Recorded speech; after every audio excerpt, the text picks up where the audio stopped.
often we have to set boundaries with our partners, with our children, right? As well, because they'll take every bit that you will allow. And it's like, hey, what are you doing? It's like, I need this space for this much time. And after that, I'm 100% yours. And set that clear boundary and do it without, do it with love. Work-life balance. It's like, why are you working in the first place?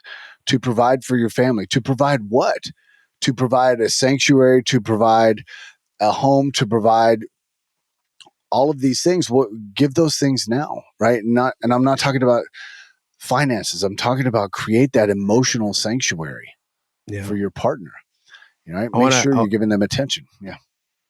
Thank you that you said that last part, because in order to do that, I kind of wanted to give a little like straight up advice, essentially. And I know I've had to do this, especially for you men out there that are more on the entrepreneurial route where you own your own business and there isn't borders necessarily of your time between home and work. Like, it's not like an office you leave necessarily, but there has to be a clear discipline around like, this is my time for work. This is my time for family. I mean, you know, with me, Russell, there's times, if you're going to call after 6 or something, you're probably, maybe you'll get a response, right? So it's like having the discipline to turn it off, because the work is never done, especially, of course, in the entrepreneurial world. So, just for you men out there, it's like having boundaries, which comes into one of our, I was going to say, great transition. One of our next big things that comes up in relationship is setting boundaries. This is huge, especially with family stuff, but I feel like you want to rip on this. So go ahead. We have to set our boundaries, for ourselves. It's like, I'm going to give this much time to work and I'm going to give this much time to my family. And often we have to set boundaries with our partners, with our children, right? As well, because they'll take every bit that you will allow.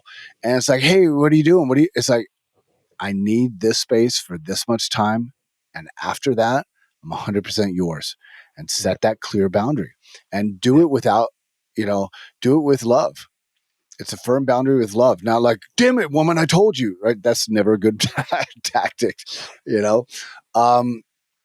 and that goes back to the communication style. I would say whenever you communicate, the key is to do it without attack, anger, or accusation. Without attack, anger, or accusation.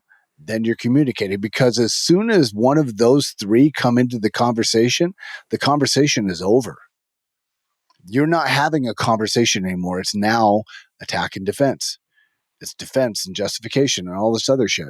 So when you set your boundaries, do it without attack, anger, or accusation.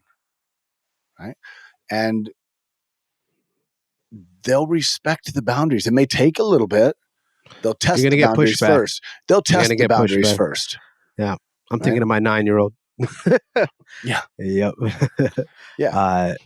And to that point with relationship, I've experienced where it's like that it is like a test, right? And there were times I failed that test where I was like, okay, I'll give you the presents you want right now and not hold my boundary. And then it's like, well, you failed the test because I wanted to see if you were going to hold it. And I wanted you to say no to me. Which, it's a little game my wife and I can play with, not so much as anymore because we've learned how to have these boundaries, but it's important to, hold them, especially when it's hard, especially when there's pushback, and also being flexible, right? Knowing when we're holding to something for a good reason or in a time when it's not actually serving us. So there has to be that flexibility there as well. I think that's a nice transition, because if those boundaries are tested or not respected, then we go into navigating conflict. That's a fun one. Yeah, this will be our final one, and we can kind of summarize it. Yeah. I told you it's never a good start. Yeah. Well, let's just start by saying, men, if you're in a good relationship, you're going to have conflict. If you're in any relationship, you're going to have conflict. Conflict actually creates polarity, creates chemistry, is powerful, it's passionate. We talk about makeup sex, right? Like there's just energy there, but it's like, how do you navigate that without it blowing up or becoming something it's not? I think that's where we really need to focus. Right. Again, Try your best to communicate without attack, anger, or accusation. The blame game is never going to work, right? You did this, you said that, you made me feel, never going to work. Right. Never going to work well. In fact, what I would offer is seek to understand before being understood. Mm-hmm. Ask their perspective. Yeah. You know, and And weather can the you storm. yeah, well, I mean, again, just kind of back to simple tactics. Can you sit there and hear someone out? Mm-hmm. Right. Without jumping in and go, but which Yeah. I have failed, you have failed, right?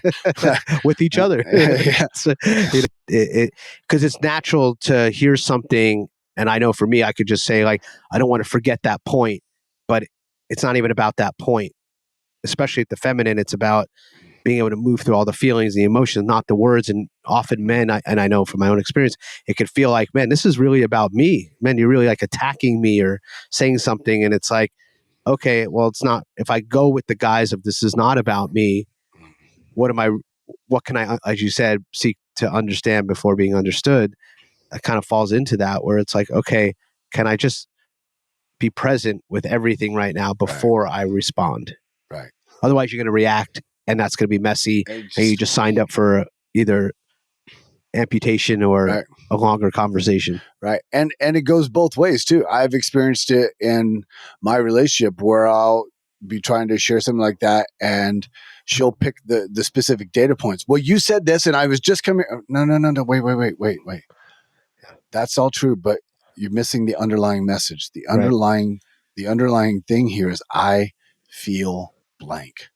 Right. Right. That's the part that needs to be addressed, not the details, not the logistics, not the minutia. Right. It's not about that. So don't get caught in that loop either on your part or on their part. Yeah. So like, And don't remember impersonate what they said about you or vice versa. That's never yeah. never good. Yeah. Especially with overly cartoonish dramatics.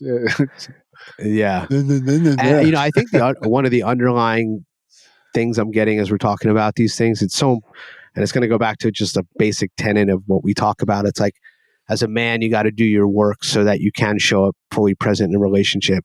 If you have underlying energy built up or stress around another area of your life that you haven't dealt with, it's going to leak into your relationship.